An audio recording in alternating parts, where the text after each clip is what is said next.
Cette semaine, pour l'épisode du mardi, qui fait donc référence à 2025, j'avais depuis longtemps l'intention de parler de mon coaching. C'est comme ça que je m'en souvenais. Et puis maintenant que je prépare mon épisode, je vois que je ne l'ai pas appelé coaching, je l'ai appelé client.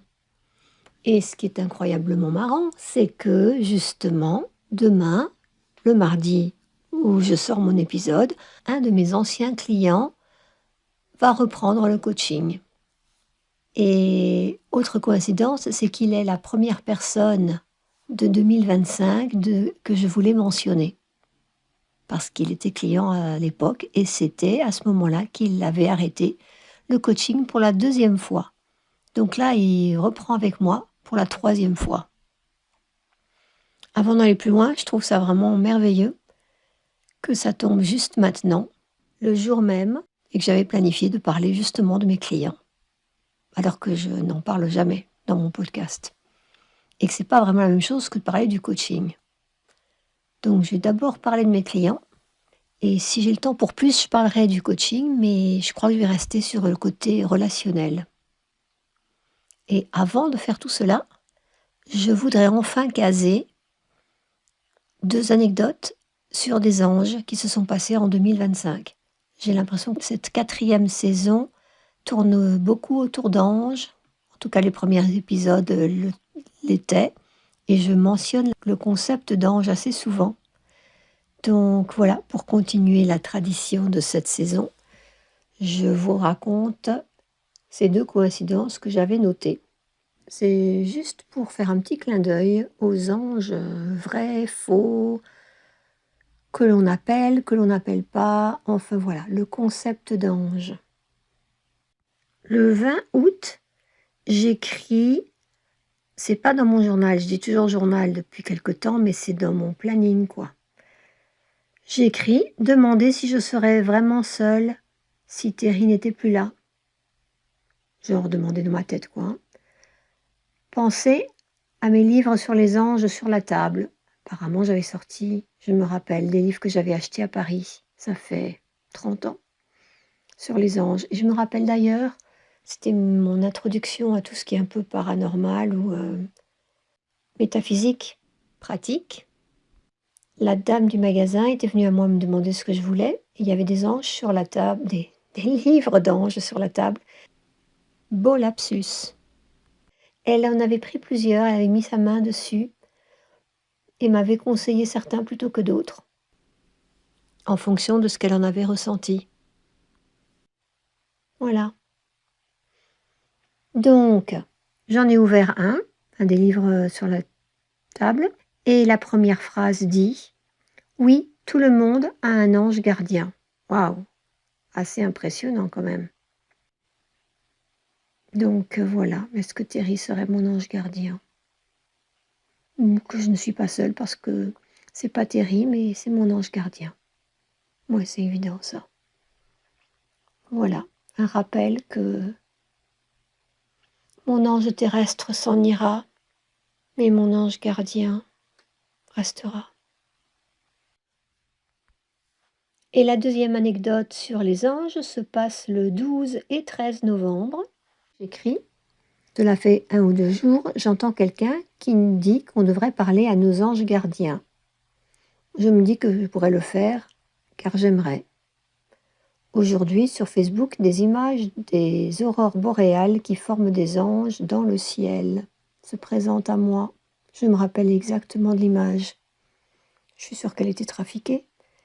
Mais voilà, c'était un ange boréal. Une nouvelle espèce d'ange, on dirait. Le lendemain, j'écris à mon cours de poterie. Ma voisine nous montre les anges qu'elle a faits. Cela fait quelques années. Voilà, de temps en temps, quelqu'un apporte quelque chose et elle a décidé d'apporter ses anges ce jour-là. Et la prof, justement, propose des décorations où il y a des moules d'anges. Je l'ai pris, mais je ne m'en suis pas servi finalement. Pour en revenir au thème de mes clients, finalement, on est tous des anges les uns pour les autres. Hein. Ouais. On se sauve les uns les autres. Et dans le cas de mes clients, plus que jamais maintenant, mais ça a toujours été comme ça, c'est vraiment réciproque. C'est pas moi qui les sauve uniquement. Et je dis encore plus maintenant parce que j'ai vraiment besoin de cette escapade pour moi, au fait. Me centrer sur la vie des autres, ça m'aide à oublier la mienne d'une façon saine. Voilà. Mais je pense que l'être humain a besoin de donner, et c'est ça être un ange. C'est donner de soi, au bon moment. Voilà, c'est une coïncidence qui inclut une interaction avec un être humain. Une synchro-ange. Une synchrange. Une angicité. Voilà. Alors ce que je voulais dire par rapport à mes clients, oui, c'est vraiment par rapport à la relation que je veux rester. Je parlerai du coaching une autre fois. Surtout que maintenant que j'ai un thérapeute ou une thérapeute, je vois ce que c'est la relation dans l'autre sens. Et j'ai peut-être parlé à cette personne 5-6 fois. Et je peux imaginer, je m'attache à elle parce qu'elle connaît de plus en plus ma situation. Elle est toujours merveilleusement gentille par rapport à ça. Pas de conflit. C'est un peu comme un animal de compagnie. Un chien ou un chat. Ils ne nous contredisent jamais. Et en tout cas, elle ne me contredit jamais. Est-ce que je contredis mes clients? Non. Je peux les pousser parfois ou leur apporter quelque chose de nouveau, mais je suis vraiment très douce, donc c'est un peu la même chose. C'est vraiment quelqu'un qui nous soutient, qui nous rencontre là où on est, pas là où ils aimeraient qu'on soit, ou... Voilà. Je trouve ça intéressant, cette comparaison avec les animaux de compagnie. C'est quelqu'un qui nous accepte entièrement, parce que cette personne n'a pas d'intérêt. Moi, en tant que coach, je n'ai pas d'intérêt autre que d'aider la personne, quoi. Et j'ai dû le dire déjà, au fait, ce que j'adore, c'est qu'on est vraiment centré sur mon client, uniquement. Donc je suis vraiment un cadeau pendant les 45 minutes. Je suis une présence bienveillante, attentionnée, pleine de compassion, d'encouragement. Voilà. Ouais, ça c'est un ange, hein, je pense. Pour en revenir aux animaux une seconde, et surtout par rapport aux chiens, j'ai toujours entendu dire que le maître, c'est comme un dieu. Mais c'est un peu pareil. Je vois mes clients comme des gens merveilleux. Et ça m'est venu, c'est une des choses que j'ai appréciées le plus d'un de mes profs. Quand il faisait du coaching avec un d'entre nous, j'étais marquée par la façon dont il arrivait à sortir le meilleur de la personne. Il célébrait des qualités que cette personne ne savait même pas qu'elle avait. Il arrivait à les faire sortir d'elle. Et je trouvais ça merveilleux. Au début, ça avait l'air un peu faux. Je me disais, mais comment est-ce qu'il peut être si émerveillé par tel trait ou tel autre? Et puis, je sentais bien que c'était vraiment authentique en lui. Et je pense que je me connecte à ça aussi. Je vois vraiment ce que la personne ne voit pas d'elle-même. J'aime dans la personne ce qu'elle ne voit pas, qu'elle pourrait aimer. Ça me fait aussi un peu penser à la décision que j'ai prise quand j'avais environ 25 ans. Je me suis dit, mais à partir de maintenant, je veux tout le temps voir quelque chose de bien chez tout le monde. Je ne veux me centrer que sur ce qu'il y a de bien. Ça ne veut pas dire que c'est toujours facile à faire. Ça ramène à très loin, ça. Donc cette année-là, je vais commencer d'ailleurs avec novembre 2024. J'avais déjà rencontré des clients avant, mais pas souvent. Et là, j'ai rencontré une de mes anciennes clientes au zoo. Et c'était vraiment merveilleux parce que ses parents étaient décédés. Ça faisait presque 1 an. Un accident de voiture dans le Grand Canyon. Catastrophique au fait, horrible. En visite aux États-Unis pour la voir. Et sa mère était allée au zoo avec elle, au zoo où on était. Et elle avait fait une photo d'elle près d'une statue de gorille. Et ma cliente m'a demandé de faire la même photo avec elle de l'autre côté du gorille. Et après, elle les a mis ensemble. Donc elle avait sa mère et elle, comme si elles avaient été là au même moment. Voilà. C'était merveilleux de la rencontrer. Je me sens tellement proche de mes clients, certains plus que d'autres. Mais quand ils restent longtemps avec moi, ça veut dire des années, il se crée quelque chose de merveilleux. Je sens que je donne le meilleur de moi. Hmm. Et puis en janvier, j'écrivais dans mon planning qu'un de mes clients arrêtait le coaching. Et c'était aussi une personne que j'adorais. Je suis sûre qu'il serait ami dans la vie de tous les jours, si je l'avais rencontré dans d'autres circonstances. Et pour cette personne, c'est aussi le but du coaching qu'il a qui me touche tellement que c'est un plaisir de l'aider à grandir dans ce domaine, vers son but, parce que je partage tellement, tellement ses motivations. Ça, c'est important aussi. Je trouve que c'est tellement plus vibrant quand la personne nous demande de l'aide dans quelque chose qui nous fait vibrer nous aussi, quoi. Ça donne une dimension en plus à mon aide. Et inversement, j'aime bien aussi aider des gens qui ont des connaissances que je n'ai absolument pas, comme des scientifiques, des chercheurs. Parce que c'est ma façon un peu bizarre dans les coulisses de participer à de nouvelles découvertes ou au progrès de la science. Et puis en février, Thierry et moi, on était allés à Hawaï. Et un de mes anciens clients aussi, on était en contact, et je lui avais dit qu'on partait à Hawaï. D'ailleurs, en partie, je lui avais dit parce que je savais qu'il adorait ces îles et qu'il y allait de temps en temps. Je pense que je lui ai peut-être demandé en plus qu'est-ce que tu me suggères d'aller voir dans telle île. Ça, c'était quelques semaines avant de partir.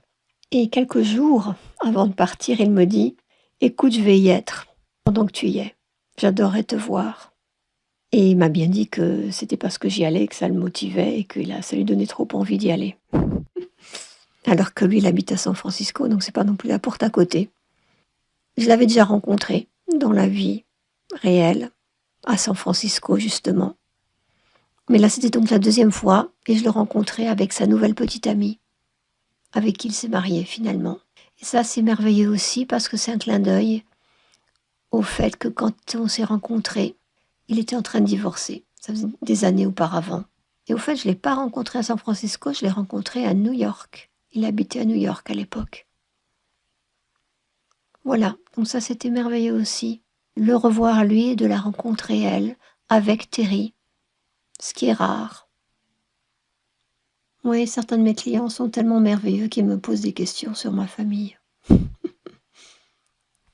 D'ailleurs, en parlant de clients qui aiment Terry, justement, en mars 2024, j'avais rencontré une de mes clientes qui était venue avec sa mère ici. Et on était allé au restaurant. C'était donc 6 mois après le diagnostic de Terry.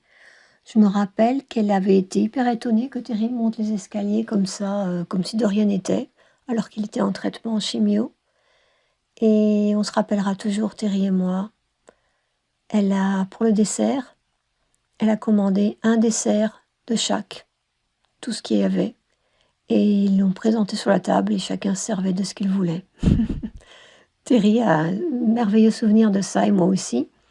Et puis elle nous a dit de prendre tous les desserts qui n'étaient pas finis. Donc on a ramené des desserts à la maison. Je trouve ça tellement merveilleux de partager des souvenirs comme ça. Et elle a adoré Terry. Et depuis, elle me pose tout le temps des questions, comment il va. Elle est gynécologue, oncologue, donc elle s'y connaît en médecine. Mais voilà, Et elle, c'est encore une cliente actuelle. Je dois ajouter un petit clin d'œil du domaine synchronicité. Hier soir, après avoir enregistré tout ceci, je passe devant le restaurant et je n'y passe jamais. Mais vraiment, c'est intéressant de rencontrer les gens en dehors et de sentir qu'ils m'adorent. Je suis très touchée. Ouais, ils pensent tellement hautement de moi. Celui qu'on a rencontré à Hawaï, je me rappelle qu'il avait dit devant Terry, que je devais avoir un karma tellement positif. Et depuis, j'ai envie de comprendre un peu mieux le concept de karma. Parce qu'il n'a jamais vraiment été clair pour moi. Mais voilà, je remercie la vie de me donner cette opportunité d'être si importante dans la vie de certaines personnes que je ne connaissais pas. Et de voir l'impact que j'ai. Il n'y a rien de plus réconfortant que de voir quelqu'un qui nous aime. Je continue l'année 2025. Alors j'ai 2 sœurs qui habitent ici et que j'ai rencontrées en personne. Elles m'ont invitée à un festival des fleurs. L'une d'entre elles participait à un des concours cette année-là et je les ai rencontrées. Et c'était aussi merveilleux. Ça m'a beaucoup fait sourire la façon dont elles interagissent parce que je fais du coaching avec chacune d'elles séparément. Et voir leur dynamique était aussi très intéressant.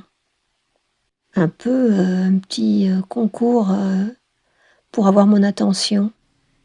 Dans un sens, j'aurais dû les voir séparément. Mais bon, l'occasion s'est pas vraiment présentée comme ça.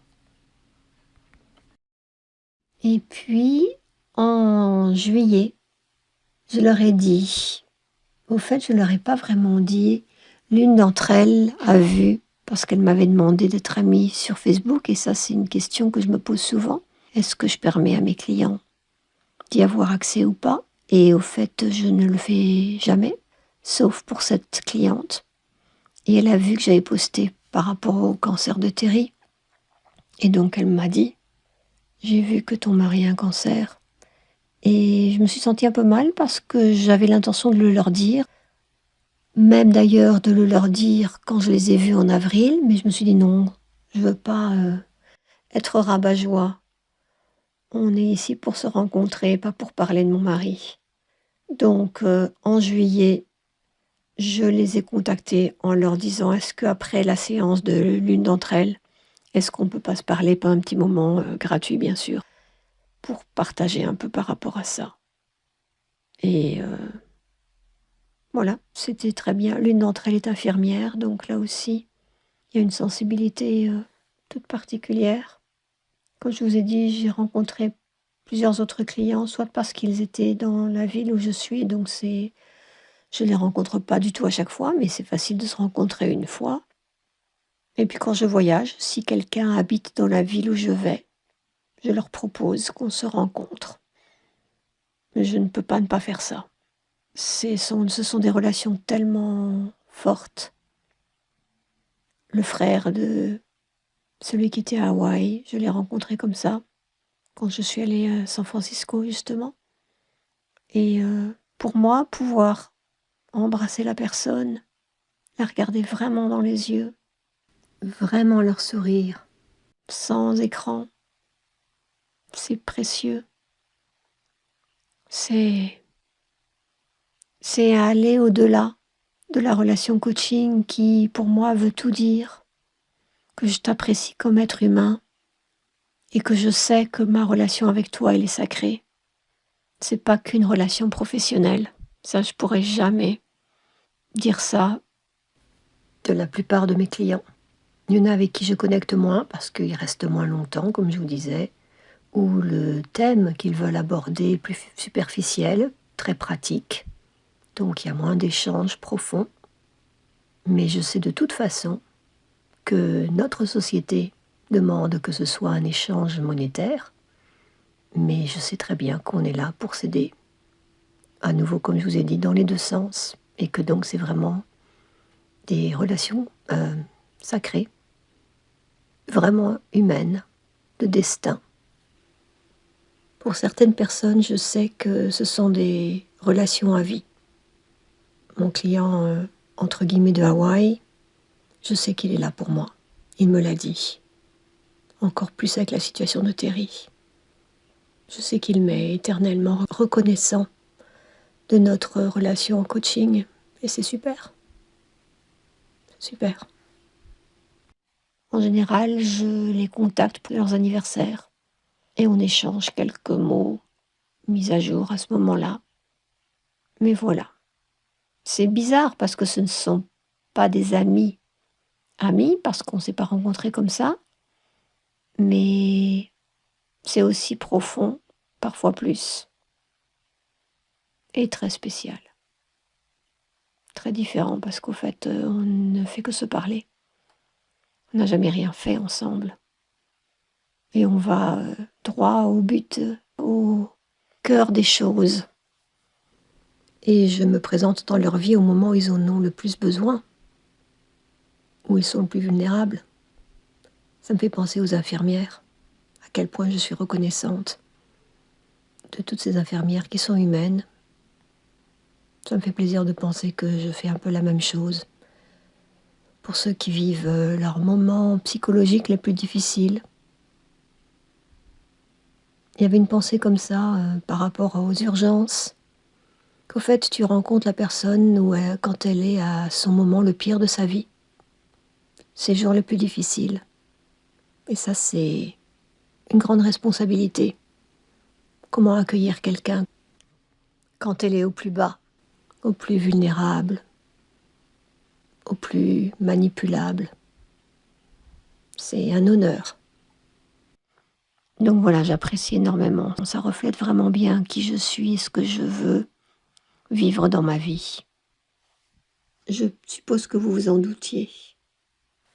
Une de mes clientes, par exemple, habite dans la région de Los Angeles et donc à chaque fois qu'on allait pour une laparoscopie avec Terry, je lui disais peut-être que dans quelques semaines, je vais rester là sur place pendant un petit temps et donc on pourrait se rencontrer. Et donc voilà, on est resté en contact. Et d'ailleurs, en décembre cette année-là, 2025, je reçois une merveilleuse carte de Noël de sa part. Elle m'a aussi offert un sac, justement venant de Hawaï. Ça devait être l'année d'avant. C'est tellement touchant tout ça. Et à Noël, j'ai envoyé à cette cliente un collier que j'avais fait avec de la poterie et des perles. Et une carte aussi, faite par moi. Je trouve que le fait que je parle finalement de mes clients plutôt que du coaching d'abord soulève vraiment ce qui est le plus important pour moi, qui est les personnes, pas vraiment le contenu de ce qui se passe entre deux personnes, mais la connexion elle-même. Je viens aussi d'avoir ma séance avec mon ancien nouveau client et je me faisais la réflexion que, au fait, la plupart de mes clients sont des artistes et qu'il y a très peu de place pour la créativité dans nos vies et qu'une grande partie de notre coaching est vraiment de leur donner la permission d'exprimer cette partie d'eux-mêmes. Pour certains, pour en faire tout, et pour d'autres, pour en faire un équilibre avec leur vie actuelle qui est plus routinière et traditionnelle, entre guillemets, et pour d'autres, de vraiment se trouver entièrement, trouver leur équilibre et se rendre compte que, en fait, c'est ça qui leur manque. Je me demande même si beaucoup de maladies mentales ne sont pas en partie causées par l'absence de cet espace créatif dans leur vie. C'est tellement vital de s'exprimer, pour moi c'est comme respirer. Et si on empêche quelqu'un de faire ça, mais on crée un déséquilibre dans son cerveau. Et peut-être en réaction, certaines choses fonctionnent de trop, et certaines autres s'éteignent. Je me demande aussi si les problèmes psychiques, que ce soit des traumatismes ou des profils de naissance, s'ils ne sont pas liés à un problème nerveux, On parle beaucoup de système nerveux parasympathique et sympathique, et c'est tellement lié justement à la créativité.